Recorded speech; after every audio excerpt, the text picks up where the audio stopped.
All right, Gary, you and I talked when you got hired, and you kind of told us how you found Lenoir City. Kind of run through that again, because it was just kind of by chance, right? It was, yes, sir. My wife and I, we've looked at the East Tennessee area for a while. I've got 2 young kids. I've got a 10-year-old and a 7-year-old, and we fell in love with East Tennessee.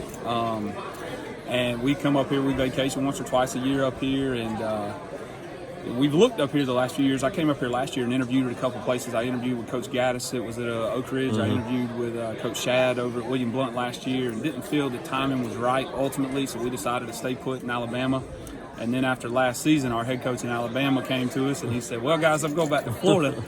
Offered me a chance to go back with him to Florida. But, I'd spent the first 6 or 7 years of my career in Florida, and that's where I'm from. That's where home is. But with my kids, I felt like if there was ever a time to go to East Tennessee, that maybe this was going to be the time. So I started looking at openings in East Tennessee and came across Lenoir City and applied and had about a 3 or 4 round interview process, and it all worked out for the best, and we couldn't be happier to be here. Yeah, I mean, what's it been like for you so far? Is it kind of everything you hoped it would be? I think so. I think the first thing that really jumps out to me is the community support. We've had so many people in our community who just reached out to offer help however they possibly can. An example would be this afternoon, we've got 2 dentists in Lenoir City in town there that they're coming in, and their offices are both going to get together, and we're going to do a digital scan of all of our kids' mouths, and they'll give them a custom fit, mouthpiece, which I think is like $125 or something like that to buy on your own, and they're going to do it for 72 players for no charge. So community support's been really good. I think our kids, it took them a little while to get adjusted to how we wanted to work, how we kind of wanted to build our program, which is going to be physical smash mouth football, and all that starts in the weight room. And eventually our kids figured that out, and they've done a good job getting adjusted to that and getting going. So we're as happy as we could be. Yeah, I know you did your diligence and homework about Lenoir City football and kind of what it's been historically. How do you scrub that from their minds and start anew?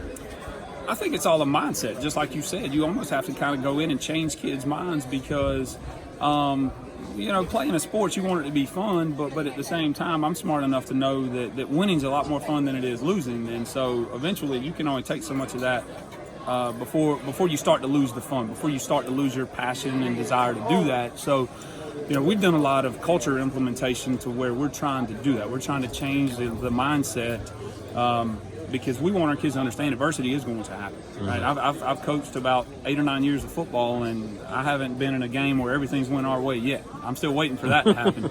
And it's not going to be here. There's going to be some adversity, so we want our kids to understand when the adversity does strike, you got to have the right mindset to deal with the adversity and overcome that and keep pushing through it. And you can't act like, oh, well, here it goes again. It's something bad's happening. We're going to end up losing again. We're not going to be good. The sky is falling mindset. So, we spend a lot of time focusing on that. For summer workouts, the first 30 minutes of our day has been this culture implementation of a program that we're using. We have all of our coaches going through and doing lessons about how to handle that, how to control your emotions and act in a disciplined manner to be able to overcome whatever adversity or obstacle you're faced with. Last thing, you've coached in Florida, you coached in Alabama, right? And I'm sure you saw unbelievable talent at that place. What are you looking forward to most about Tennessee high school football? There's talent, but I think there's talent in East Tennessee as well. I'm walking around here today, and I'm seeing kids that they can play anywhere that I've been. They can play in Northeast Florida. They can play in Central Florida. They can play in Southeast Alabama. So there's talent, and I just think it's you have to embrace where you are, and I think you really have to, as a coach, I think our job is, number one, develop good men, but at the same time, in terms of football, you have to do a good job of evaluating the personnel that you have and putting them in the best position to be successful. So we'll do some things that are a little unconventional. You won't see what we do on TV when you turn it on Saturdays and Sundays and watch ball. But it fits who we are. It fits the type of kids we've got. We've got some good size up front on both sides. We've got some strong kids that have really put on some muscle in this offseason. And, I hope that we're physical. So I hope that, when we go out to shake hands after the game, the coach can say that, man, you guys played as hard as you could for 48 minutes. And regardless of what the scoreboard says, we want our kids to play hard. And so, I'm just looking forward to learning the landscape of East Tennessee football. I've met a lot of great people already, and we're looking forward to hopefully having Lenoir City as a program that can compete with some of the other places around.